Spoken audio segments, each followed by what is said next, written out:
자, 시간 우리 함께 교독하며 읽은 히브리서 4장 12절에서 13절까지의 말씀을 가지고 오늘 이 설교 제목이 우리 이번 주부터 히브리서 말씀을 쭉 살펴보고 있습니다. 우리 큐티 본문이 그렇고요. 새날 경건 예배 때 쭉 살펴보고 있는데 오늘 이 설교 제목이 말씀의 검에 베이고 계십니까? 예, 우리 스타워즈 보면 강성검 있잖아요. 윙, 윙, 윙 있는데 이런 강성검 말고 말씀의 검에 베이고 계십니까? 라는 제목으로 은혜를 누리고자 합니다. 오늘 우리가 함께 읽었던 이 히브리서 4장 12절 13절 이 성경 구절은 이 신앙생활을 좀 하셨던 분들은 너무나도 잘 아는 말씀이죠.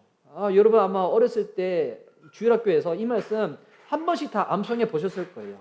또 이 말씀으로 설교도 많이 들어보셨을 거예요.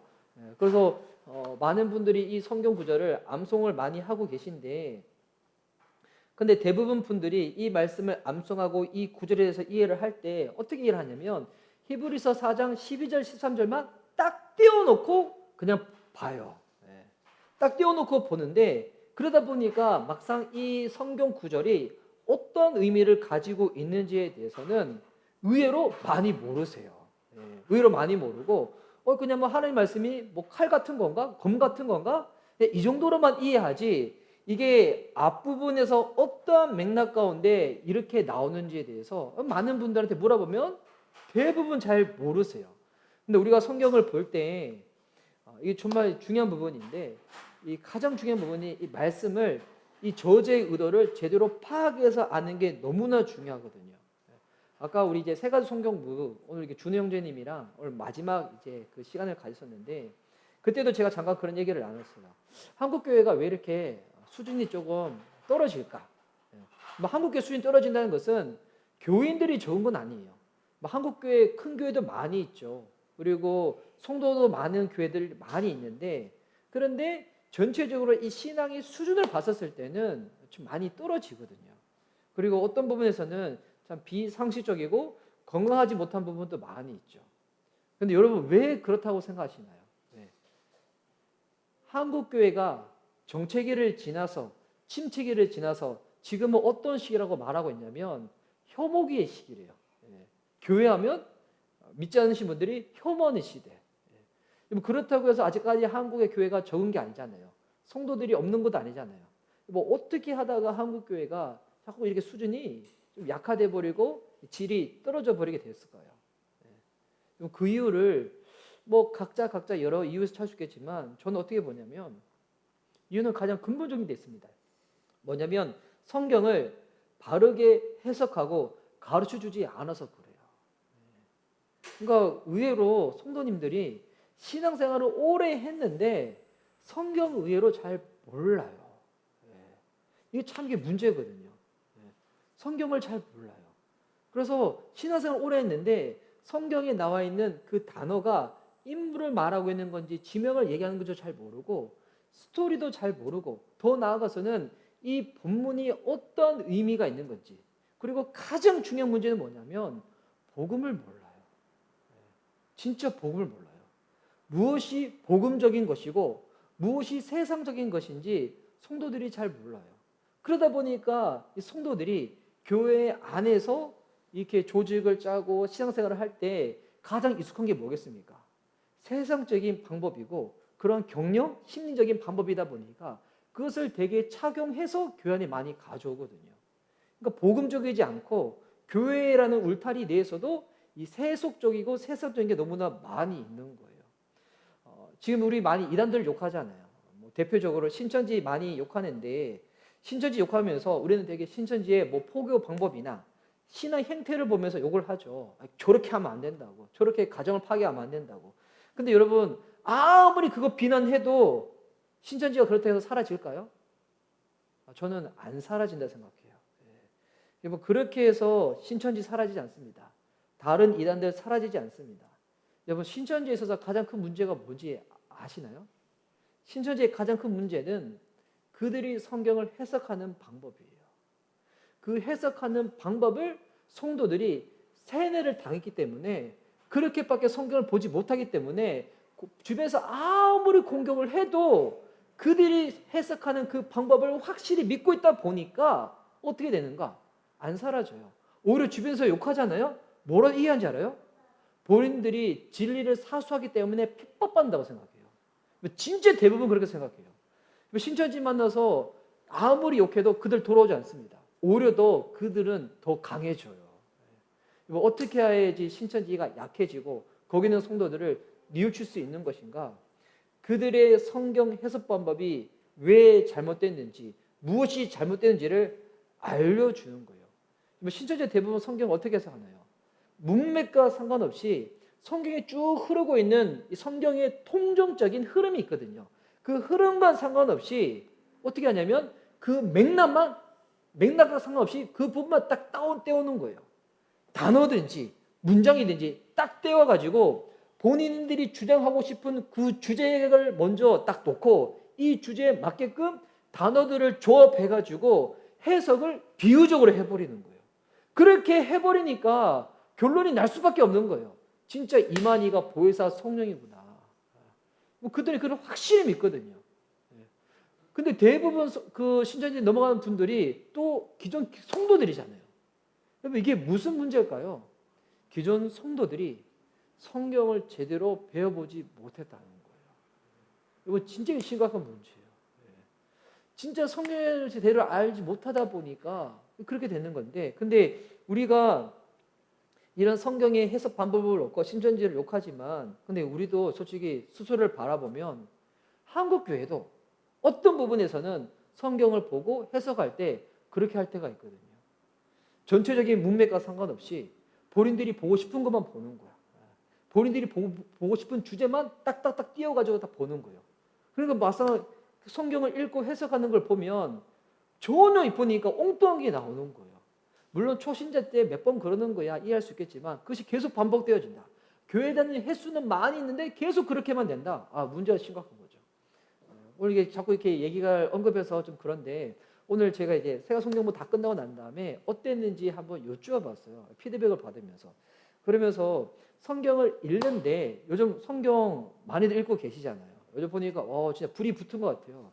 지금 그 해당되는 조가 소닉이라는 얘기를 들었어요. 부스트 달았다고. 근데 그 부스트 단 사람이 누구냐면 우리 형제님. 형제님이 제일 많이 읽고 있다고. 지금 보니까 조가 아직 결성 안 된 조가 있어요. 빨리 이렇게 조 빨리 결성해가지고 우리 경훈 형제 빨리 해서 경훈 형제 빨리 해가지고 조장을 바꾸든지 빨리 해가지고 하셔야 될 것 같아요. 지금 다른 조들은 지금 다 치고 나오고 있는데 빨리 하셔야 될 것 같은데, 자 그런데 오늘 이제 그런 질문 던지시는 거예요. 성경 읽는데 이 개역개정이나 개역 한글은 단어가 좀 어려울 때가 있잖아요. 그래서 좀 번역을 좀 쉬운 번역 읽어도 괜찮냐고. 그렇게 읽어도 좋다고. 그리고 성경 읽을 때 또 어떻게 읽는 것이 좋냐면 한 부분만 있는 것이 아니라 이 히브리서도 서신이잖아요. 편지잖아요. 우리 군대에서 편집한 적 있어요? 여자친구한테? 저는 군대에서 남자친구한테 편지 받았거든요. 그래서 이제 물어본 거예요. 근데 그 편지 다 받았다. 군대에서 편지 다 받은 거예요. 받았는데 이게 한 2페이지를 받았다. 근데 너무 귀해가지고 오늘은 3줄만 읽어야지. 내일은 4줄만 읽어야지. 그 다음날 5줄만 읽어야지. 이렇게 하면 편지 내용 제대로 파악할 수 있을까요? 안 되겠죠. 어떻게 해야 될까요? 받았으면 전체를 다 읽어야 되겠죠. 편지는 그렇게 읽으면서 우리는 성경 그렇게 안 읽을 때가 많이 있어. 그러다 보니까 어떻게 될까요? 잘 몰라요. 성경이 무슨 말인지, 무슨 뜻인지. 성경만 제대로 전체적으로 읽어도 알 수가 있거든요. 배경이나 모르는 지명은 공부하면 되는 거지만 이 무엇을 얘기하고 있는지는 전체적으로만 읽어도 잘 이해할 수가 있는 거거든요. 그래서 오늘 또 이 히브리서 4장 12절과 13절을 이해하고자 할 때 여러분 이 내용은 히브리서는 서신이잖아요. 앞부분의 내용이 쭉 나와 있다가 지금 이것까지 딱 도달을 한 거예요. 그 앞부분의 내용을 알아야지 왜 하나님의 말씀에 대해서 지금 이렇게 이야기하고 있는지 알 수가 있는 거예요. 이번 주 대부분 우리 성도님들이 새날 경건 예배를 다 이렇게 영상으로 보셨기 때문에, 물론 요즘 이렇게 제가 아침에 실시간으로 예배드리고 송출하면 보신 분은 거의 없어요. 라이브로 실시간 보신 분 거의 없지만, 근데 나중에 조회수를 보면 또 올라가 있어. 근데 보니까 유튜버 그게 안 좋아. 그 분석표들이 다 나오잖아요. 지속된 시간이 되게 짧아. 그러니까 내 설교 끝까지 안 된다는 거야. 예. 그런데 그 개인이 분석 눌러가지고 눌러가지고 마음 상하고 이제 그런데 여튼 그래도 대부분 분들이 큐티를 했다 치고 새날 기관님을 들었다 치고 생각하고 했으면 좋겠지만 또 못 보신 분들이 계시다 보니까 앞부분의 내용을 제가 잠깐 한번 설명을 해드릴게요. 자, 이 히브리서는 일단은 어떻게 이 쓰여진 성경이냐면 보면 일단 히브리서는 저자가 누군지를 알지는 못합니다. 근데 이 히브리서가 쓰여졌을 때가 시기가 AD 60년 중반경이에요. 그때 로마 제국의 황제가 누구였냐면 네로 황제였어요. 그러니까 기독교인에 대해서 핍박이 심할 때였죠.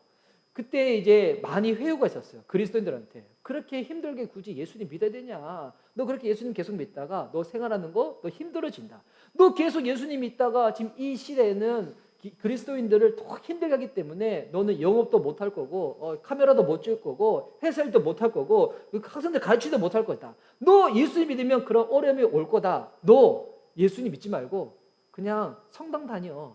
그냥 혼자서 집에 성경책 봐. 이런 비슷한 회유를 받은 거예요. 그래서 그들이 유대인 그리스도인이다 보니까 유대교로 돌아가라고 이런 회유를 받은 거예요. 그때 이 히브리서 기자가 유대인 그리스도인한테 이 편지를 보내는 거예요.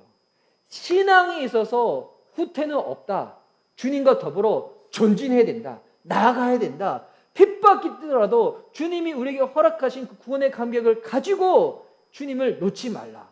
라는 목적으로 히브리서를 쓴 거거든요. 그래서 이 히브리서의 주제가 뭐냐면 하나님의 아들 예수 그리스도의 탁월하심을 드러내면서 우리가 결코 예수님을 놓으면 안 된다. 라는 게 히브리서의 주제예요. 그러다 보니까 이 히브리서의 이 앞부분에 1장에서 10장까지 이 많은 부분은 유대인 그리스도인들한테 익숙한 개념들을 가지고 예수님과 비교하여 설명하고 있는 거예요. 그래서 1장에서 2장까지는 천사보다 뛰어나신 예수 그리스도. 예수님을 설명하는데 왜 천사들보다 뛰어난 예수님을 소개하는가? 당시 이 초대교회 성도들 중에서는 천사를 숭배했던 사람들이 있었거든요.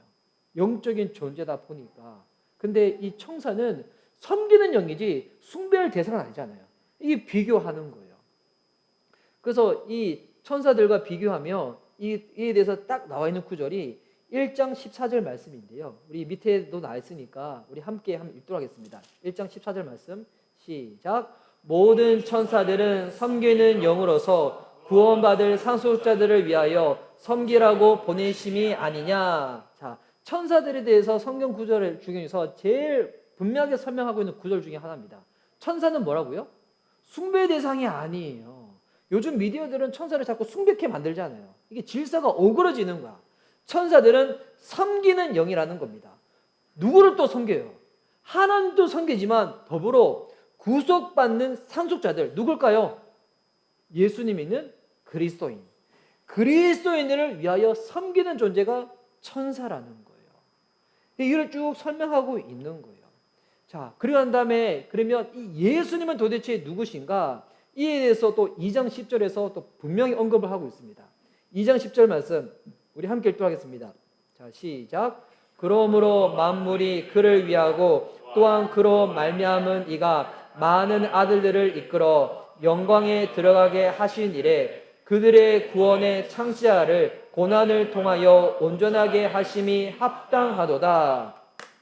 자, 예수님과 지금 천사를 비교하면서 예수님이 천사보다 더 탁월하시다, 더 뛰어나다. 왜 굳이 설명하지 않아도 다 아는 거잖아요. 왜 근데 굳이 이것을 다 설명할까요? 예수님은 어떤 분이시라고요? 여기 딱 나와 있죠. 바로 구원의 창시자가 되신다는 겁니다.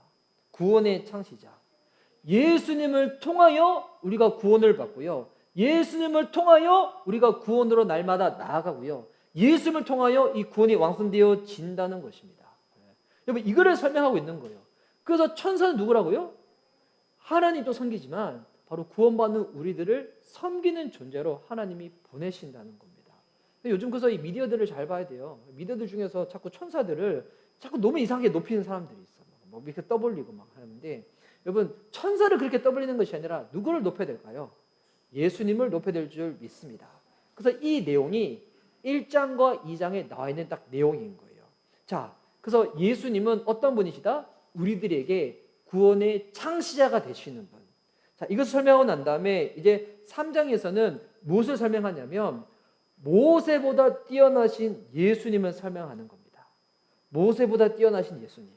예수님은 또한 어떤 분이냐면 이 3장 1절에 보면 예수님은 믿는 도리의 사도가 되시고 대제사장이 된다고 나와 있거든요.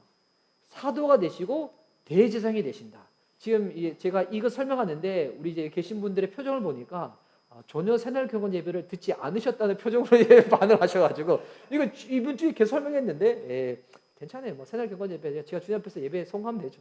하여튼 믿는 도리의 사도가 되시고 대제사장이 되신다라 했는데 뭐 사도가 어떤 역할을 하는 사람입니까? 사도. 여러분 사도가 무슨 뜻일까요? 사도. 여러분 잘 이해할 수 있도록 제가 이렇게 설명드리면 금방 이해하실 거야. 에반게리온 보면 사도 나오잖아요. 에반게리온 보셨나요? 에반게리온 저 어렸을 때 안 보셨어요? 에반게리온 보셨을 거 생각했는데 와, 그 명작을 뭐 지금 성경 보시면 됩니다. 자, 에반게리온 봤어요? 거기 사도가 나오잖아요. 그 사도가 무슨 의미입니까? 보내심을 받은 자. 사도가 뭐냐면 보내심을 받아서 보낸 자의 메시지를 전하는 게 이 사도의 역할이거든요. 그래서 이 유대인들한테 사도 얘기하면 대제사장 얘기하면 바로 떠오르는 인물이 있어요. 구약에 누굴까요? 모세인 거예요.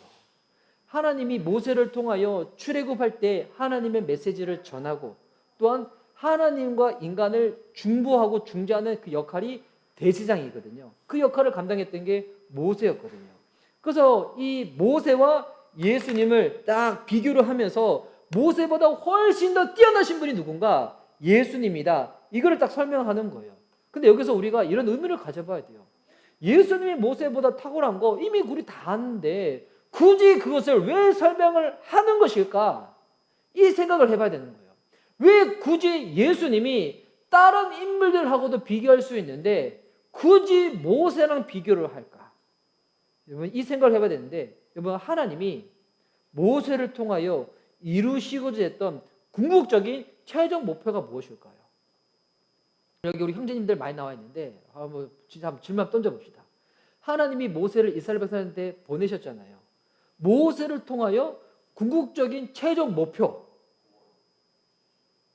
좀 더 구체적으로 맞아요. 와, 우리 한번 박수 한번 칩시다. 와, 예.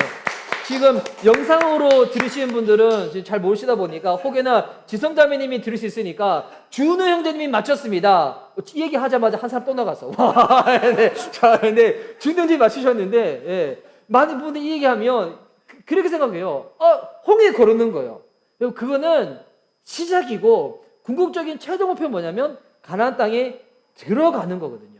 출애굽 자체가 목적이 아니라 하나님의 백성답게 만들어져서 가나안 땅에 입성하여서 거기서 정착하고 난 다음에 하나님을 섬기는 민족, 바로 하나님을 드러내는 제사장 나라가 되는 거예요. 제사장이 무슨 뜻입니까? 하나님과 이 백성들을 잇는 역할. 그런데 이스라엘 백성은 민족 자체가 어떤 민족이라고요? 바로 이 하나님 모르는 열방들과 하나님을 잇는 그 민족으로 주님이 딱 택하신 거예요. 여러분 이거를 이해하면 광야는 어떤 땅인가? 광야는 그냥 메마른 땅, 힘든 땅, 고생스러운 땅이 아니에요. 광야는 어떤 땅이냐면 순종을 배우고 훈련하는 장소입니다. 여러분 우리 삶 가운데 광야가 있을 수가 있어요. 뭐 광야, 하나님이 내 기도를 안 들으셔서 나를 매몰차게 이렇게 외면하는 것이 광야인가? 결코 그렇지 않습니다. 이번 주 주일날 우리가 시편 88편을 나눌 건데 그때도 언급하겠지만 광야는 그런 장소가 아닙니다. 순종을 배우고 훈련하는 장소. 그러면 가나안 땅은 어떤 땅일까요? 바로 이 순종이 완성되어지는 장소가 가나안 땅이라는 거예요.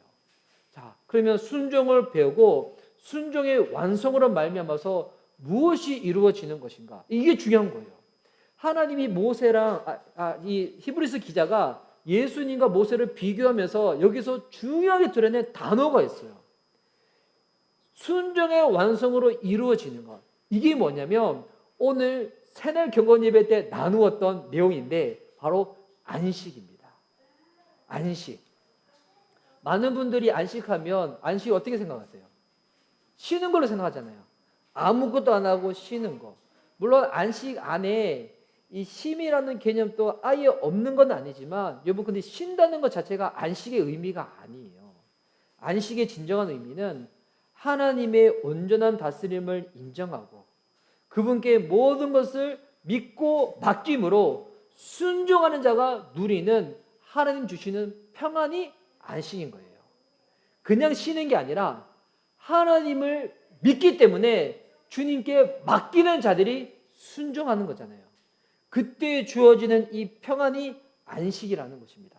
여러분 그렇기에 자 다시 화면 각도 믿는 자가 순종할 때 누리는 것이 뭐냐면 바로 안식이라는 겁니다. 여러분 되게 중요한 개념이에요. 안식은 그냥 쉬는 게 아닙니다. 만약 그냥 쉬는 게 안식이라면 여러분 주님 없어도 우리는 쉴 수 있잖아요. 그냥 쉬는 게 아니라 믿는 자가 순종할 때 주어지는 평안, 이게 안식이라는 거예요. 창세기에서 하나님이 아담과 하와한테 허락하신 게 이거잖아요. 피조물인 인간이 하나님의 통치와 질서를 인정하고 받을 때 에덴 동산에서 이 완전한 안식이 이루어지는 거예요. 근데 이것이 무엇으로 깨졌습니까? 불순종으로 인해서. 아담과 하와의 불순종으로 인해서 그다음부터 이제 인간들은 참된 안식을 누릴 수 없게 된 거예요. 근데 하나님이 우리들 가운데 안식을 누리고자 하는 그 영적인 DNA 그걸 심어 놓으셨기 때문에 사람들은 하나님 앞에 불순종하고 난 다음에 타락하고 난 다음에 하나님이 아닌 다른 곳으로 안식을 누리려고 하는 거예요. 평안을 누리려고 하는 거예요. 그러다 보니까 세상을 쫓게 되고 돈을 쫓게 되고 명예를 쫓게 되고 성을 쫓게 되고 왜 그러냐면 안식을 추구하고자 하는 존재로 하나님이 인간을 만드셨기 때문이에요. 그것이 많아지면 우리는 평안을 누릴 수 있다고 생각하는 거예요. 여러분 그것이 많았을 때 평안이 아예 없는 건 아니죠. 평안이 있긴 있어요. 근데 찰나적이죠. 일시적이죠. 더 목마르게 하고요. 더 속타게 만들고요. 더 허무하게 만들어버리죠.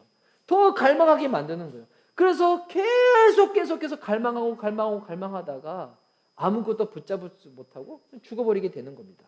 하나님을 못 만나게 되면. 여러분 그래서 누군가는 성경을 설명할 때 성경 이렇게 설명해요. 성경은 무슨 책인가? 안식을 회복하는 책이라고. 아담과 하와로 말미암아 불순종으로 말미암아 깨어진 그 안식을 어떻게 하면 회복할 수 있는지를 소개하는 책이 성경이라고. 야, 그 표현도 참 이렇게 좋은 표현인 것 같아요. 그래서 이 출애굽 당시 때 모세와 요수아 때 이스라엘 백성들은 이것을 실패했잖아요.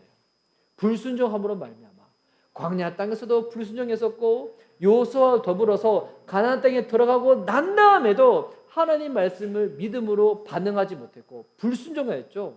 그래서 그들은 진정한 평안을 누리지 못한 거예요. 그러면 인간 편에서는 실패했는데 이거 어떻게 될까요? 주님은 이것을 만들어 가시는 거예요. 회복시켜 가시는 거예요. 그래서 신약으로 넘어와서 하나님은 이 안식을 회복을 시키는데 누구를 통하여 안식을 회복시키셨을까요? 바로 예수 그리스도를 통하여 하나님 앞에 완전한 순종의 삶을 사시고 또한 믿는 자들 가운데 이 안식을 허락하시고자 십자가에서 우리가 지어야 될 그 모든 죄와 저주를 짊어지시고 이제 예수님을 믿는 자들을 통하여 이 안식을 허락하여 주시는 겁니다. 그래서 여러분 지금도 복음을 믿고 주의 말씀에 순종하는 자들은 이것을 누립니다. 무엇을요? 하나님이 허락하시는 안식을. 여러분 그 안식은 그냥 쉬는 게 아닙니다. 믿고 순종하는 자가 진정 누리는 안식. 여러분 그래서 하나님 말씀을 대할 때 정말 순종해 보세요. 정말 믿어 보세요. 우리는 왜 불안하냐면 완전한 순종을 해보지 못해서 불안한 거예요. 아직 그 순종하기 전에 이것저것 많이 지어 보니까 불안한 거예요.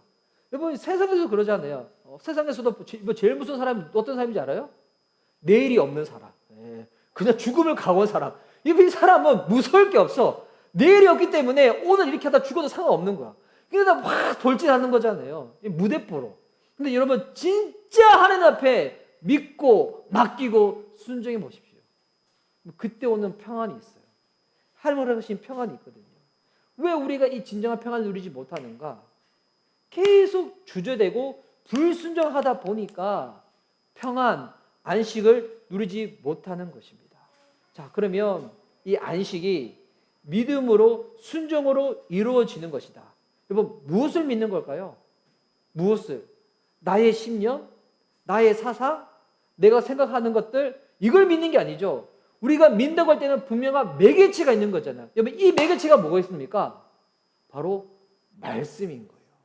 그래서 이 히브리서 3장과 4장에서 하나님이 모세와 예수님을 비교하며 설명한 이유는 근데 예수님보다 모세가 탁월하다 이 정도가 아니라 하나님이 모세를 통하여 주시고자 했던 것, 요소를 통하여 주시고자 했던 것이 이 안식인데 이들은 그때 당시의 백성들은 실패했다는 거예요. 그런데 예수님을 통하여 이 안식이 회복되어지고 맡겼다 안식일이 열려있는데 이 예수님을 믿으면 다시금 안식이 주어진다는 거예요. 그럼 예수를 믿는다는 게 뭘까요?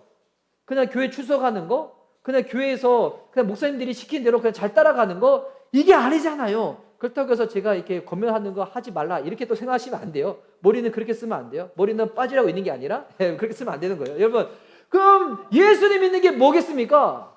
이거 예수님 믿는 거는 말씀을 믿는 거예요. 제가 주중에 새날경건 예배 때 한번 그렇게 권면드렸거든요. 예수님 믿는 게 뭔가 아주 심플합니다. 말씀 보는 거예요. 기도하는 거예요. 그냥 이것저것 많은 일들을 하는 거, 여보, 이거 예수님과 상관없을 수도 있어요. 제일 중요한 거, 말씀 보고 기도하는 거. 말씀을 봐야 주님을 알고, 기도해야 주님과 교제하는 거잖아요.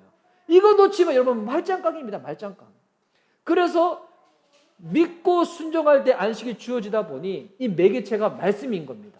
그래서 이 3장과 4장에서 모세와 예수님을 비교하면서 안식을 설명하면서 쭉 이어지고 난 다음에 딱 도달한 게 뭐냐면 바로 이 12절과 13절이라는 것입니다. 12절과 13절. 안식을 이루기 위하여 주님이 우리에게 허락하신 것. 이런 의미를 가지고 12절과 13절을 우리 한번 읽도록 하겠습니다. 자, 한 목소리 한번 12절부터 읽도록 하겠습니다. 시작. 하나님의 말씀은 살아있고 활력이 있어 좌우의 날선 어떤 검보다도 예리하여 혼과 영과 및 관절과 골수를 찔러 쪼개기까지 하며 또 마음의 생각과 뜻을 판단하나니. 자, 여기 보니까 하나님 말씀에 대해서 지금 두 가지로 설명하고 있어요. 하나님 말씀은 어떤 말씀이라고요? 살아있다는 거예요. 그리고 좌우의 날선 어떤 검보다도 예리하다는 것입니다. 여러분, 말씀은 살아있습니다. 무슨 의미일까요? 우리가 지금 성경을 종이에 적혀있는 이 글자로 보고 있지만 하나님 말씀은 단순히 종이에 기록되어 있는 문자가 아니라는 거예요. 이 얘기하면 그쵸, 당연히 문자가 아니죠. 요즘은 스마트폰으로 보는데 이렇게 설명하시는 분들이 있는데 또 그렇게 이해하시면 안 돼요. 자, 여러분, 이 말씀이 살아있다 무슨 의미입니까? 이 말씀 자체가 하나님 자신이라는 거예요. 하나님이 말씀으로 세상을 창조하시고요, 말씀이 육신이 되어 이 땅에 오신 분이 예수 그리스도잖아요. 그래서 여러분, 말씀은 살아있는 것입니다. 왜 말씀을 읽어라, 말씀을 묵상해라, 말씀을 알라라고 얘기하냐면 단순히 글자 있는 게 아니에요. 말씀을 읽고 묵상할 때 여러분 뭘 경험하게 되는 줄 알아요? 예수님과 인격적인 교제를 경험하게 되는 거예요. 여러분, 어떨 때는 말씀이 있는데 평소에 잘 몰랐던 말씀인데 어떤 말씀이 있는데 자꾸 이 마음이 마음이 찔리는 거예요. 이 말씀의 어떤 내용들이 자꾸 내 마음에 계속 생각나지는 거야. 묵상되어지고 나한테 부담을 주고. 왜 그런지 알아요? 문자가 살아가지고 박히는 거 아니에요. 말씀이신 예수님이 나와 지금 영적인 이 교류, 이 결합이 일어나는 거예요. 우리들 가운데 그에 대해서 부담감을 주시는 거예요. 여러분, 말씀이 살아있다. 문자가 아닙니다. 생명입니다. 생명에 반응하는 것. 여러분, 이게 무엇인가? 믿음이라는 거예요. 생명이 우리 가운데 역사되어질 때 우리 안에 영적인 일들, 생명에 관계된 일들이 일어나기 시작하는 거예요. 그래서 저는 진짜 믿습니다. 정말 말씀만 제대로 읽더라도 구원이 일어납니다. 놀라운 일이 일어납니다. 정말 주님을 알게 되고 주님 앞에 우리의 삶을 더욱더 굴복시켜서 나가게 될 것입니다. 왜 그게 힘들고 안 되는가? 여러분 아무리 집회 쫓아가 보십시오. 아무리 누구한테 안수 받아 보십시오. 그렇게 일어나지 않습니다. 그거는 촉매제는 될 수는 있어요. 진짜 구원의 능력은 말씀으로 내 삶이 부딪힐 때 일어나게 될 줄 믿습니다. 제가 이렇게까지 얘기하는데 이제 성경 안 읽는 분 안 계시겠지? 예. 그러고 난 다음에 좌우의 날성거비는 나왔잖아. 이건 무슨 의미일까요? 말씀에는 양명성이 있어요. 우리 미션 리바벨 교회 성도님처럼 말씀을 읽고 믿음으로 반응하는 자에게는 말씀을 통하여 회복이 일어납니다. 진짜 안식을 누리게 되는 거예요. 평안을 누리게 되는 거예요. 그냥 쉰다고 해서 평안이 아닙니다. 여러분 우리 쉬고 싶어가지고 아무리 좋은 데 가서 쉬고 오십시오. 똑같습니다. 더 허무, 더 스트레스 계속 주어지는 겁니다. 진짜 안식은 말씀을 믿음으로 반응하는 자 가운데 회복과 안식이 일어나는 것입니다. 그런데 양면성이 있는 거예요. 말씀을 거부하면요. 어떻게 될까요? 심판이 임하는 것입니다. 여러분 이 검, 칼 이거는 장식용이 아니잖아요. 요즘은 뭐 검 같은 거 집에 장식하는 분이 있지만 원래 그 장식용이 아니잖아요. 이거는 무슨 용입니까? 이거 싸우는 용이잖아요. 전투할 때 누군가를 베든지 찌르든지 쪼개는 용이잖아요. 실제로 해서 칼 가지고 그렇게 하지 마세요. 예, 큰일 납니다. 예, 쪼개는 용이잖아요. 말씀이 검이다. 양면성을 가지고 있다. 여러분 우리의 혼, 영, 관절, 골수를 쪼개며 우리 마음속에 있는 생각, 감정까지 다 드러나게 된다는 것입니다. 진짜 말씀 앞에 제대로 서 보십시오. 내 안에 있는 수치, 부끄러움 다 드러납니다. 어떤 사람은 그래요. 기독교에서는 자꾸 우리 보고 죄인이라는데 내가 왜 죄인이야? 나처럼 훌륭한 인격과 성품과 실력을 가지고 있는 사람이 왜 죄인이야? 근데 여러분 말씀 앞에 있으면 제대로 한번 부딪혀 보십시오. 나처럼 심각한 죄인이 없는 거예요. 누구랑 비교해서 그런 게 아니에요. 말씀 앞에 서면 살아계신 이들 앞에 서면 이게 여러분 깨달아지는 거예요. 말씀이 나의 모든 것들을 다 드러내시기 때문에. 그래서 13절 말씀 보십시오. 13절 말씀 함께 읽도록 하겠습니다. 자, 시작. 지은 것이 하나도 그 앞에 나타나지 없고 우리의 결산을 받을 시에 눈앞에 만물이 벌거벗은 것 같이 드러나느니라. 말씀이 다 드러낸다는 겁니다. 여러분 하나님 앞에서 숨길 수 있는 것이 전혀 없다는 것입니다. 우리 부부가 같이 생활을 합니다. 어제가 저희 부부 결혼기념일이었거든요. 근데 어제 뭐 한지 아십니까? 아무것도 안 했어요. 너무 죄송하게도 아무것도 못했어요. 그래서 제가 이제 아내한테 그랬거든요. 전 진짜 우리 한나 기도회 저 같은 사람은 진짜 이렇게 더 중보될 대상입니다. 근데 다음 주에 우리 그래도 시간 못 보낸 거 보내자고 제가 얘기를 했는데 제가 요즘 마음에 좀 부담이 있어요. 마음에 부담이 있어서 어제는 아무것도 못 했는데 그래서 하나님 앞에서 그 아내랑 같이 사는데 여러분 그나마 저에 대해서 제일 많이 잘하는 사람은 제 아내겠잖아요. 근데 여러분 제 아내조차도 모르는 제 안에 숨겨진 부분들이 있거든요. 근데 이거 하나님은 다 아십니다. 주님은 다 아십니다.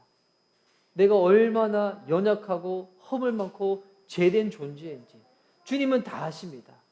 내 겉모습만 다 아시는 것이 아니라 내 생각도 다 아시고요. 내 마음도 다 아십니다. 여러분 진짜 아찔한 이야기 하나 해드릴까요? 나의 모든 것을 다 아신 주님 앞에 우리가 언젠가 설 날이 있어요. 이게 저는 제가 아직 나이가 젊지만 진짜 가끔 그런 생각할 때가 있어요. 가끔이지만 전 20대에 제가 대학생을 어떻게 했는지 기억이 나거든요. 저 10대 때 어렸을 때 어떻게 생각했는지 다 알거든요. 그게 진짜 엊그제 일 같아요. 그런데 눈을 한번 감았다 떴더니 제가 지금 제 나이가 됐어요. 언제가 나이가 훅 지나가지고 마지막 그 순간도 언제가 오겠죠. 그때 주님 앞에 쓸 때 우리가 지금까지 생활했던 그 모든 것들 숨길 수 없는 그분 앞에 우리가 서게 된다는 것입니다. 여러분 이거를 진짜 믿으면 우리가 이처럼 늘 동일하게 살 수는 없을 거예요. 주님 앞에 숨길 수 있는 것이 없다는 거예요. 다 드러납니다. 연약, 죄, 허물. 여러분 어떻게 하실래요? 이때 이제 두 종류가 있는 겁니다. 내 안에 드러난 허물, 연약, 죄 이것을 가지고 다이렉트로 심판주 되시는 그분 앞에 설 사람이 있는가 하면 이제 어떤 사람이 있냐면 나의 연약과 허물과 죄를 다 알지만 나를 위하여 중보해 주시고 나를 위하여 대신 죽으신 그분의 이름으로 그분 앞에 심판주 앞에 서는 자가 있다는 겁니다. 여러분 그래서 이 12절과 13절 이후에 이제는 무엇이 설명되어지냐면 대제사장이신 예수님이 소개되어지는 거예요. 그래서 14절에서 16절 말씀 아마 이렇게 자막에는 없죠?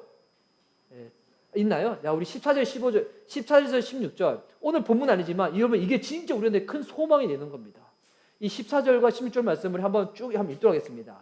자, 시작. 그러므로 우리에게 큰 대제사장이 계시니 승천하시는 이 곧 하나님의 아들 예수시라. 우리가 믿는 도리를 굳게 잡을지어다. 자, 예수님은 우리의 큰 대제사장이 되신다는 거예요. 그래서 15절 말씀 보십시오. 또 읽습니다. 시작. 우리에게 있는 대제사장은 우리의 연약함을 동정하지 못하실 이가 아니요 모든 일에 우리와 똑같이 시험을 받으신 이로되 죄는 없으시리라. 죄가 없는 그분이 여러분 우리를 아신다는 거예요. 우리를 국률로 대해 주신다는 거예요. 그래서 10절 말씀, 자 우리 함께 믿음으로 선포하며 읽도록하겠습니다. 시작. 그러므로 우리는 국률하심을 받고 때를 따라 돕는 은혜를 얻기 위하여 은혜의 보좌 앞에 담대히 나아갈 것이니라. 아멘. 예수님이 아닌 자들, 예수님을 통하여 서지 못하면 두려움과 심판을 당할 그 모습으로 서야 되지만 예수님의 이름을 통하여 그 앞에 서게 되면 어떻게 나가는 겁니까? 은혜의 보좌 앞에 담대히 나갈 수 있게 된다는 것입니다. 왜? 예수님이 저와 여러분을 위하여 중보하시기 때문에, 중지하시기 때문에, 우리의 모든 죄를 짊어지시고 그분이 죽으셨기 때문에. 여러분 그래서 예수님은 우리들 가운데 참된 안식의 길을 열어주시는 분이십니다. 이 말씀을 믿는 자들 가운데, 순종하는 자들 가운데 다시금 이 모든 것들을 회복시켜 주시는 주님. 오늘 또 우리가 이 예수님만이 왜 우리들 가운데 진정한 소망이신가? 이분을 통하여 삶을 받고 이분을 통하여 주님 앞에 은혜의 보좌 앞에 담대히 나갈 수가 있기 때문에 여러분 그래서 우리가 실제적으로 신앙생활 할 때 그래서 진짜 필요한 것이 뭐냐면 말씀이신 주님 앞에 나아가는 겁니다. 성경을 보고요. 성경을 가지고 고민하고요. 묵상하고요. 더 알아가는 겁니다. 여러분 그때 단순히 글자를 읽는 게 아니에요. 예수님과의 영적인 이 놀라운 이 신비적인 결합, 화합이 일어나게 될 줄 믿습니다. 그것을 누려서 진정한 안식과 평안과 회복을 누릴 수 있는 저와 여러분, 우리 미션 예배의 교회 성도님들 되어줄 수 있기를 예수님의 이름으로 축복합니다. 이번 한 주간 우리 조별로 나눠서 성경을 읽었는데 이번 한 주간 좀 이것이 미진했던 부분들은 다시금 마음을 딱 결단해서 많은 분량이 부담스럽더라면 적은 분량이라도 제대로 그렇게 우리 읽고 순종할 수 있는 저 여러분 됐으면 좋겠습니다. 자, 이 시간 우리 들은 바 말씀을 기억하며 우리 주님 앞에 우리 찬양하며 기도한 시간 갖도록 하겠습니다. 자, 우리 히브리서 4장 12절 13절을 우리 나눠보면서 살펴보면서 우리 너무나도 잘 아는 말씀이죠. 하나님의 말씀은 살아있고 활력이 있어 좌우의 날선 어떤 검보다도 예리하다고. 그런데 이 말씀이 어떠한 맥락 가운데서 이어진 말씀이었던가? 하나님은 우리들 가운데 안식을 주기를 원하신다는 겁니다. 남아있는 안식이 있다는 겁니다. 이 안식 어떻게 누릴 수가 있는가? 예수님을 믿고 순종할 때. 예수님 믿는 게 무엇입니까? 말씀을 믿고 순종할 때. 이 말씀 앞에 내 모든 연약함이 다 드러나지만 예수님을 붙잡고 나아가는 자들 가운데는 회복과 안식이 임하지만 거부하고 불순종하는 자들 가운데는 이 심판이 주어질 수밖에 없다는 것입니다. 이 시간 들은 바 말씀 부여잡고 주님 우리가 살아있는 말씀 앞에 서겠습니다. 말씀이신 예수님 앞에 서겠습니다. 이 믿음의 결단으로 함께 찬양하도록 하겠습니다.